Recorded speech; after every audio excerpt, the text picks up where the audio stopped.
All right, so welcome.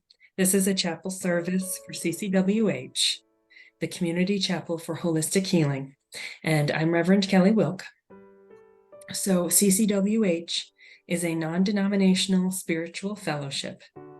It was founded in 1977 by the mystic channel Michelle Lusan. May she rest in peace. She was guided by a vision of Swami Sivananda to establish a church in the greater Washington, D.C. area to spread light from the nation's capital. I'd like to thank you all for being a part of spreading that light now. My name is Reverend Kelly Wilk. I studied religion and anthropology at Dartmouth College, later studying at New College Divinity School. I was ordained through CCWH's ministerial program in 2009.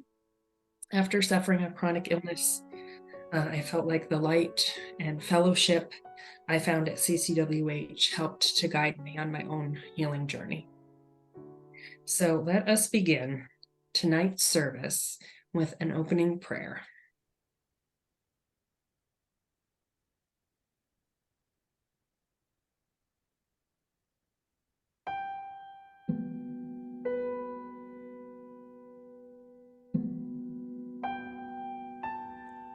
Divine Creator, we ask that the light of highest awareness fill the minds and hearts of those who are open to your light. We ask that they be assisted and strengthened in their resolve to achieve peace using peaceful means. May their minds, their hearts, and their actions reflect the divine will to good for all. Comfort, strengthen, and support those who are in a difficult situation in their mind, body, or spirit. Bring confidence to them that your divine hand is at work in their life. Amen.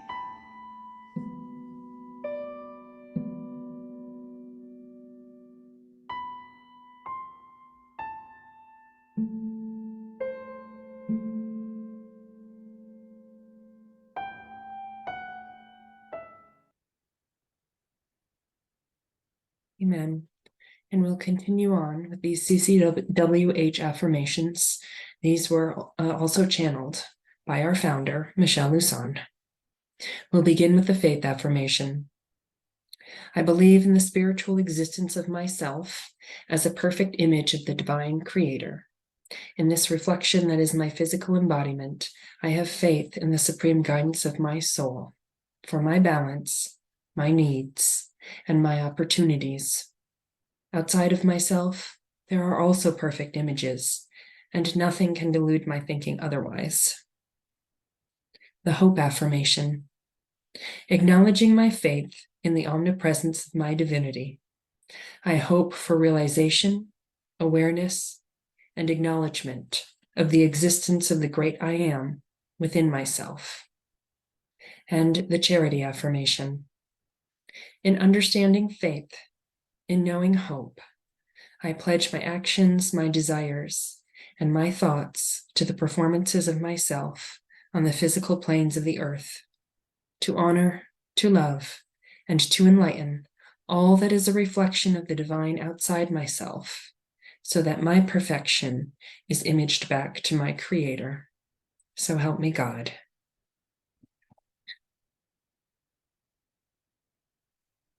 So tonight I would like to focus on how we can rise above our ego selves.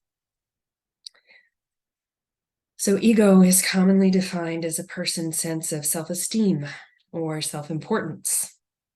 In psychoanalysis, it's believed to be the part of the mind that mediates between the conscious and the unconscious. This also means it's the part of us responsible for reality testing and for a sense of personal identity.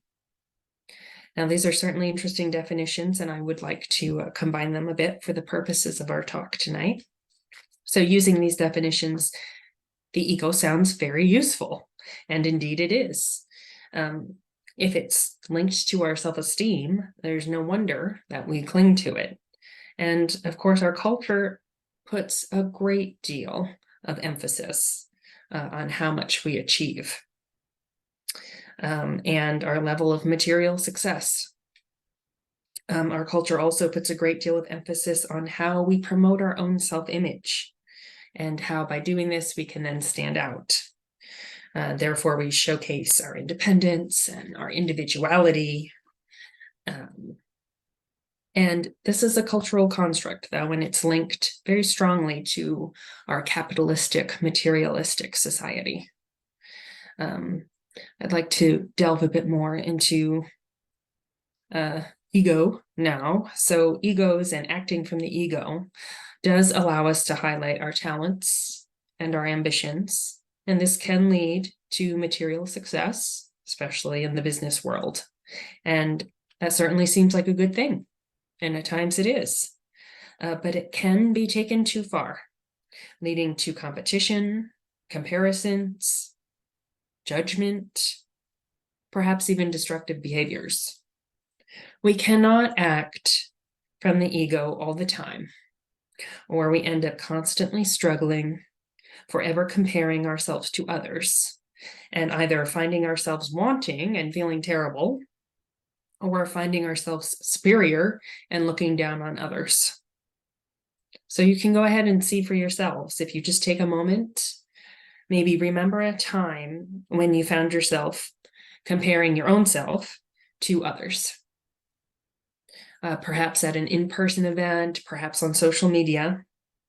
And can you remember what happened? How did this make you feel? Now, with that kind of feeling, with that image of that situation in mind, we'll think about the opposite of acting from the ego, which is being selfless. And this means, of course, that you put the needs of others before your own needs. It can also mean you're not overly interested in being singled out as special, or particularly worthy of praise. So now I'll ask you to think for a bit about how that feels to you.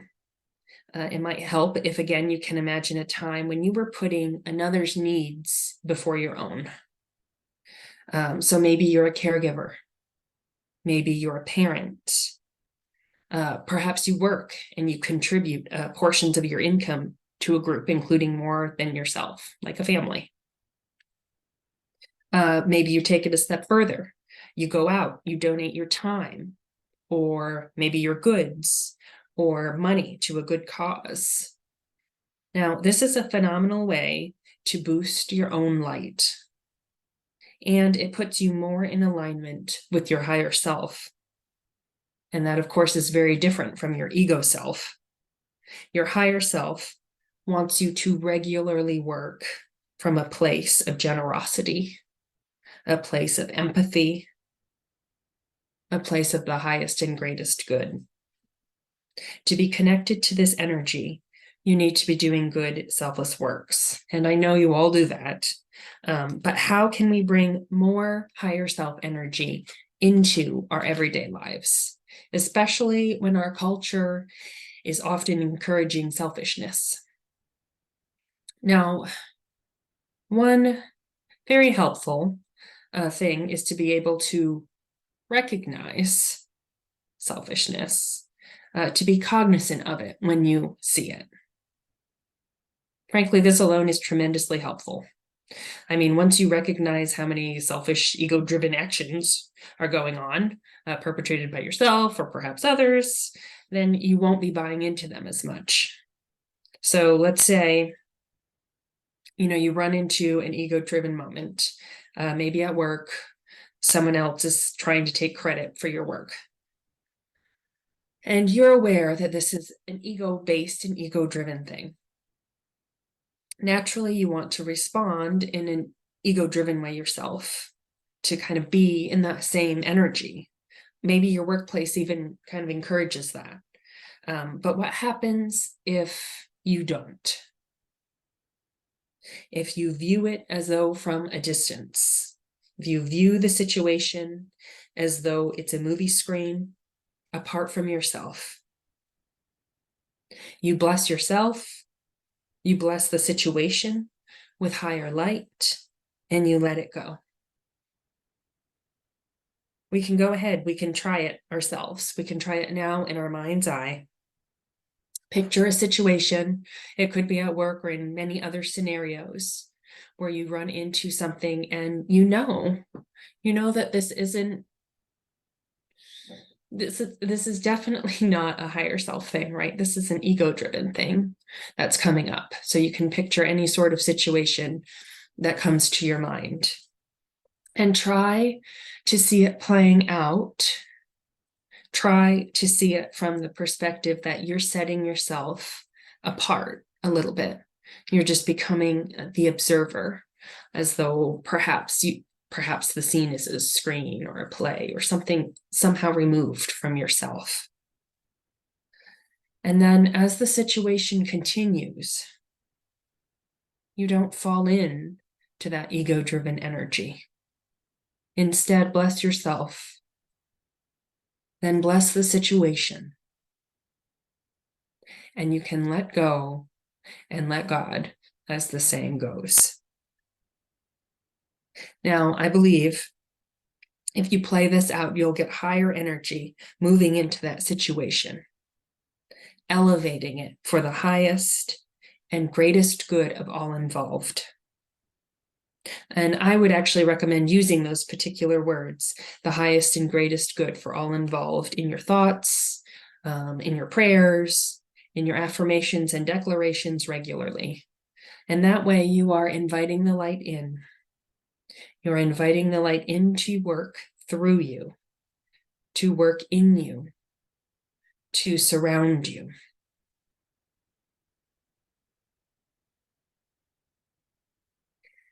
In fact, I'd like to take a moment here for a blessing for everyone here, anyone who might hear or see this.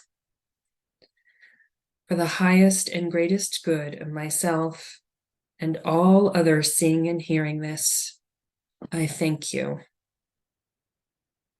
I bless you. I invite the light here. May the highest light work in us and through us and surround us always.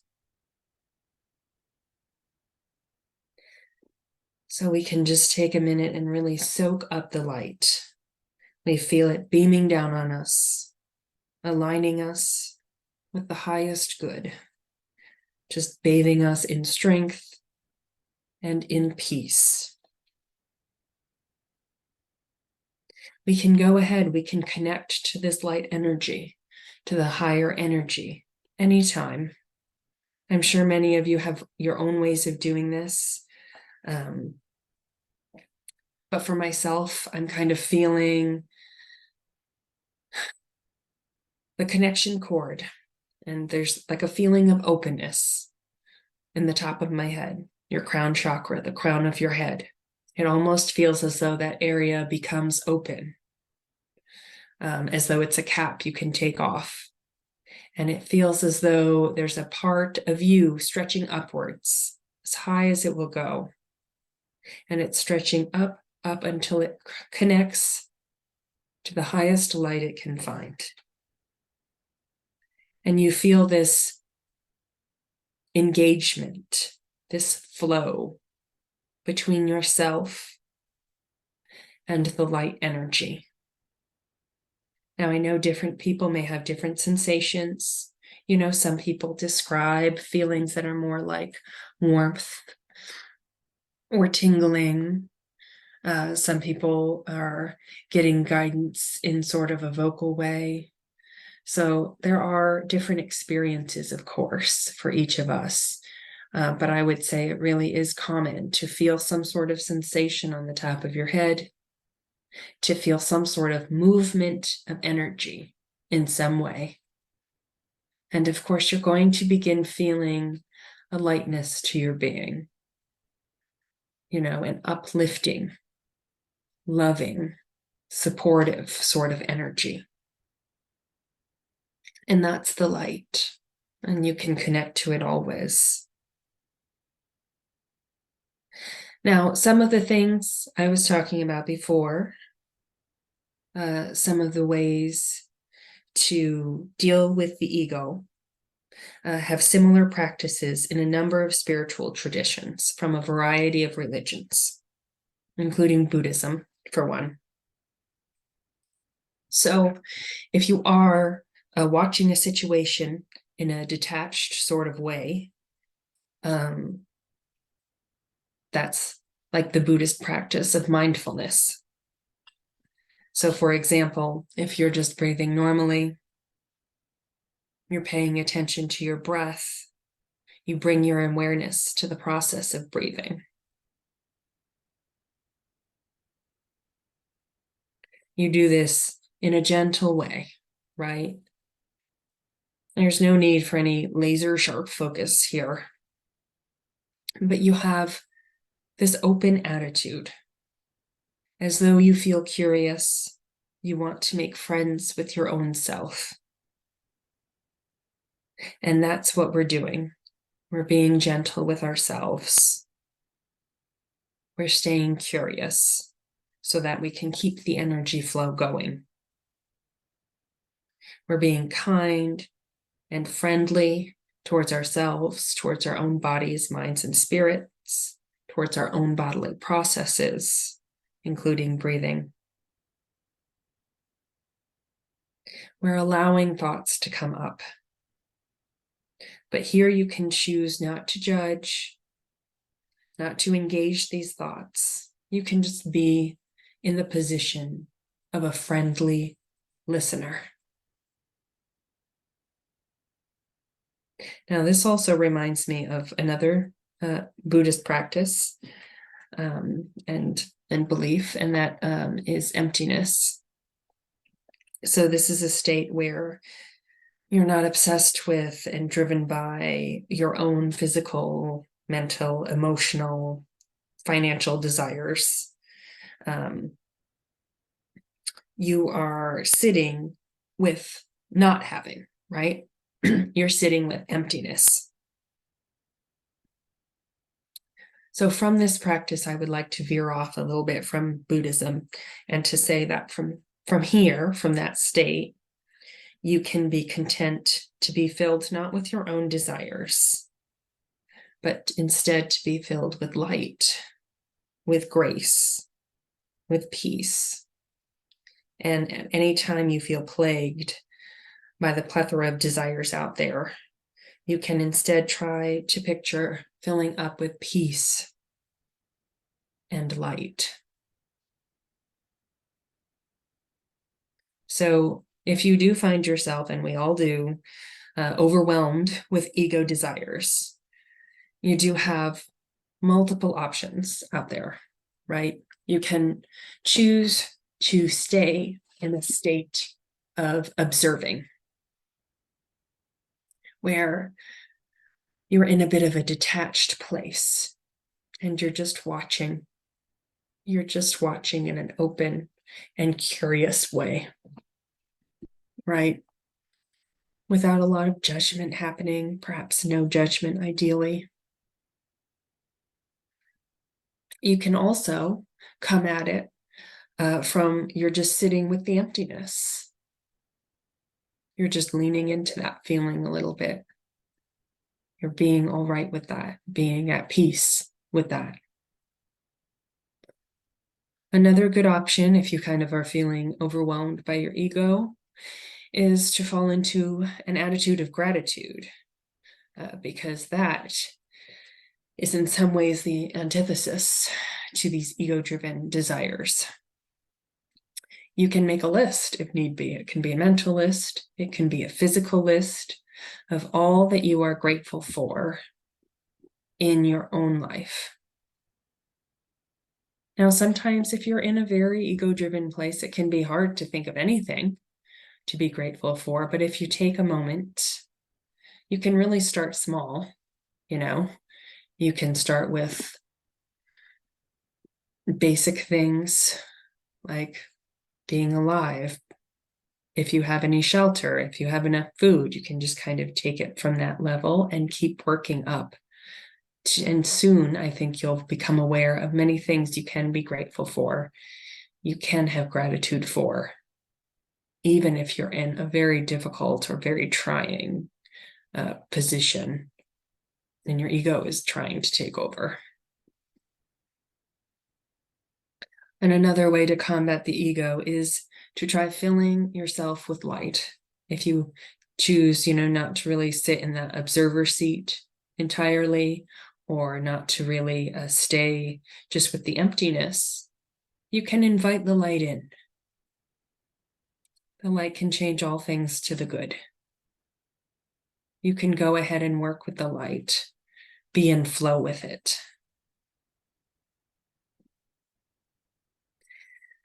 So next, I'd like to talk a little bit about what to do when your ego constantly wants to judge and compare yourself to others.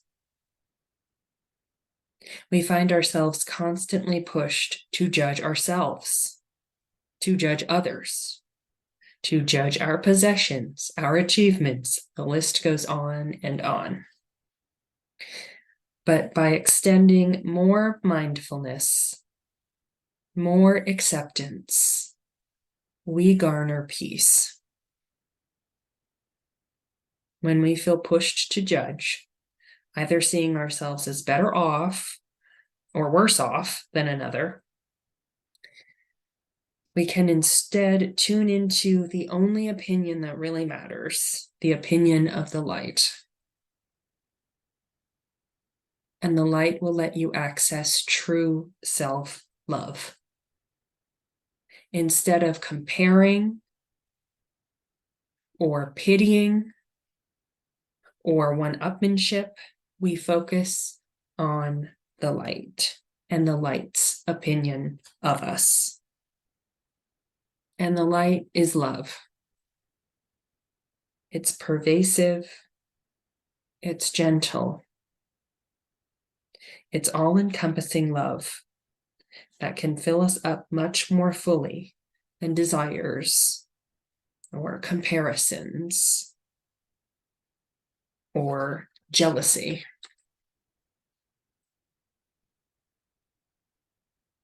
If we could all be transported to the higher realms of spirit right now, if we could see ourselves and each other as the light sees us, we would indeed be impressed.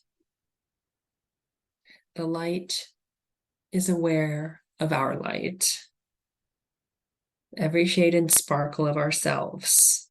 It sees all of our talents, our abilities, our strengths, our experiences. It's aware of and grateful for every single good thing we have ever done. We are indeed each beautiful and unique and necessary and important. Of these things, the light has no doubt, and this is true self-worth. The light knows our worth, knows we are worthy, knows we are light bearers. And this is what the ego struggles to create here on earth with self-importance, right? The ego struggles to keep us successful on earth the best way it knows how. But it's really just a very pale imitation of how heaven's light, how the eternal light sees us.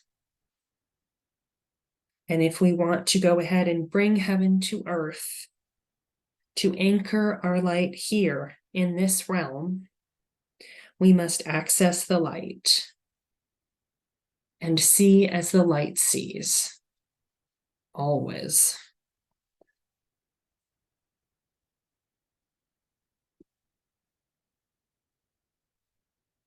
So I sincerely hope that this talk inspired you some. If you are interested in more information, particularly about Buddhist meditation, Buddhist visualization techniques, I would personally recommend the book Be Nobody by Lama Marut. It was my inspiration for writing this. I wouldn't say what I said is based closely on what's in the book. The book is an entire book and goes into a great deal of detail, and it is purely Buddhist, but it's certainly good and worth reading if that's what you're looking for. So at the end of this talk, I would like to go ahead and move on to walking us through a little bit of a guided meditation. So we can go ahead, get ourselves in a comfortable position. Begin by taking deep, gentle breaths in and out. We'll try to get ourselves in a comfortable space, in a place of alignment if possible. And we keep taking a few deep breaths here.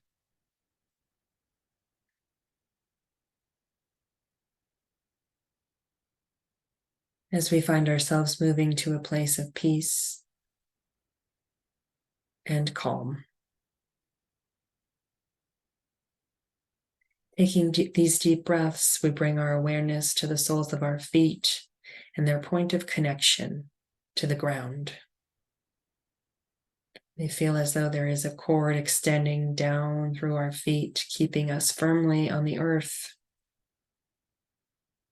This is keeping us grounded on earth and in reality, as well as in our bodies. We are fully supported and grounded here. We can release any energies that do not serve us. We feel them flowing out of ourselves. We feel this flow moving down our torsos, down our legs, and out the soles of our feet to be transmuted by the earth.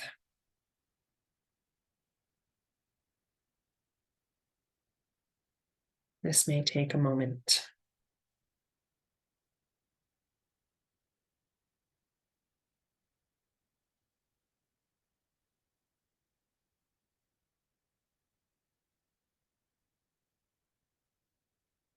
Once we feel adequately cleared, we begin reaching upwards, much in the way we spoke of earlier, feeling a cord coming out of the tops of our heads, our crown chakras, and extending up to the highest light, where we feel a strong connection.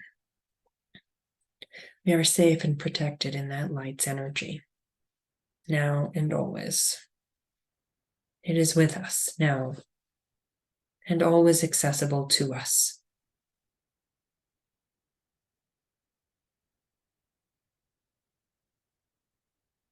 Now we travel up, up, up our light cord to the highest light realm we wish to visit. It is indeed a beautiful place. We can take a moment to look around. From this beautiful place, we will practice for a short bit, looking down on ourselves and seeing as the light sees us. It is as though we are above our physical selves, looking down from a higher, purer light realm. As we do so, we see not only our physical bodies, we are also made aware of our auras, our souls.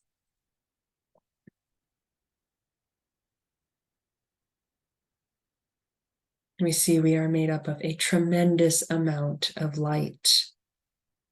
We see many colors changing, shifting, flowing.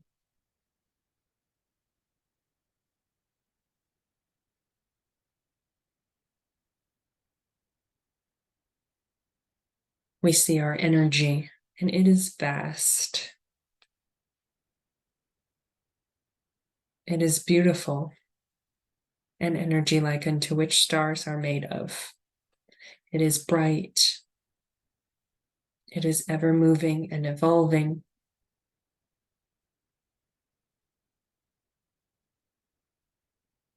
And it is truly wonderful to look upon.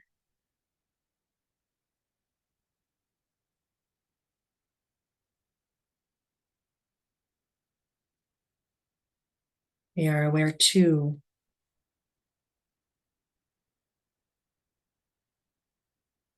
of our tremendous stores of experience.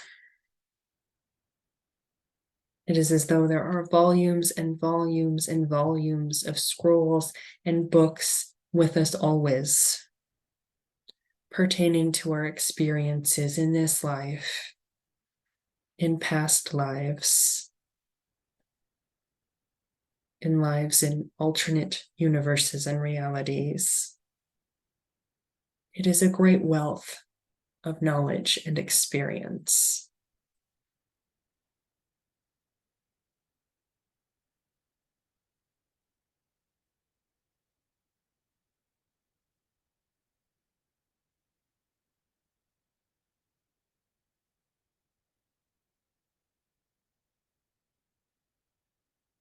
Now we are aware of the tremendous amount of good we have done in our lives.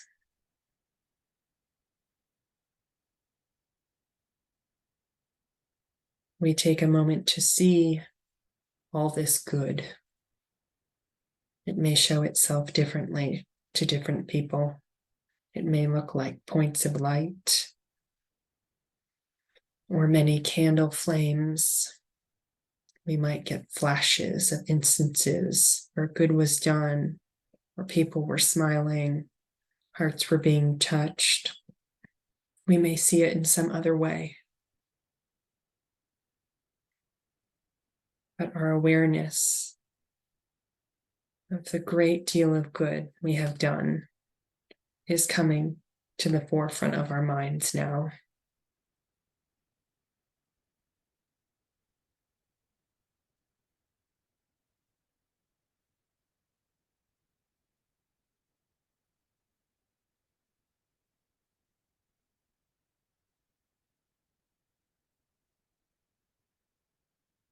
And finally, we feel the tremendous love and gratitude, the unending love and gratitude that the eternal light has for us and our souls.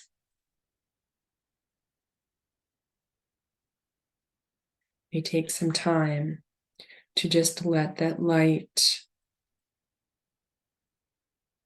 that love, that gratitude shine down on us.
Now taking deep breaths, we give thanks to the light, our constant companion. We start bringing ourselves back to our more everyday realities.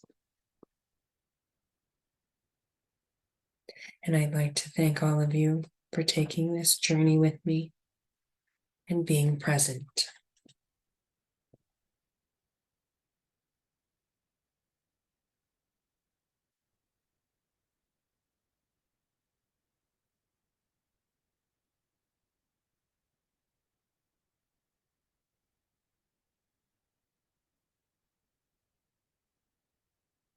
Thank you.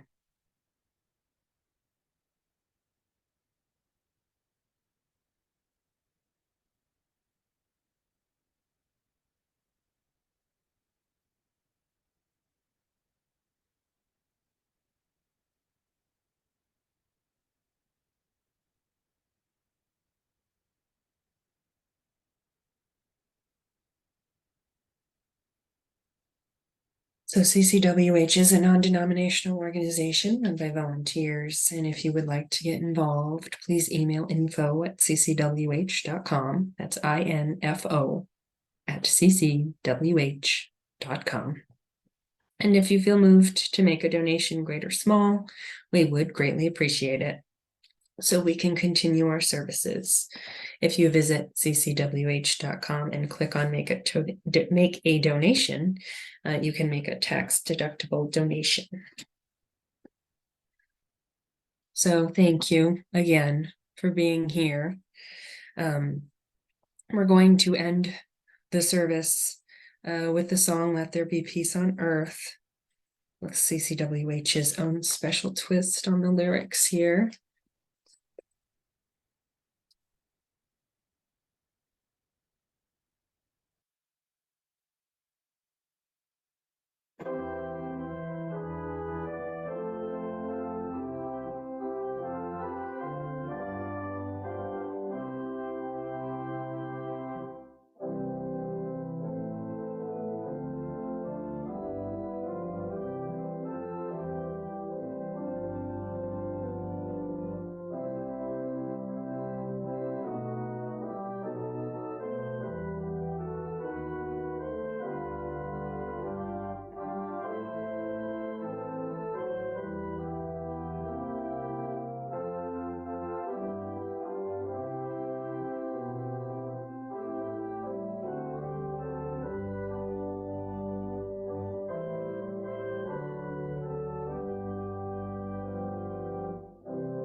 Well, that's very nice. Thank you, Kelly, for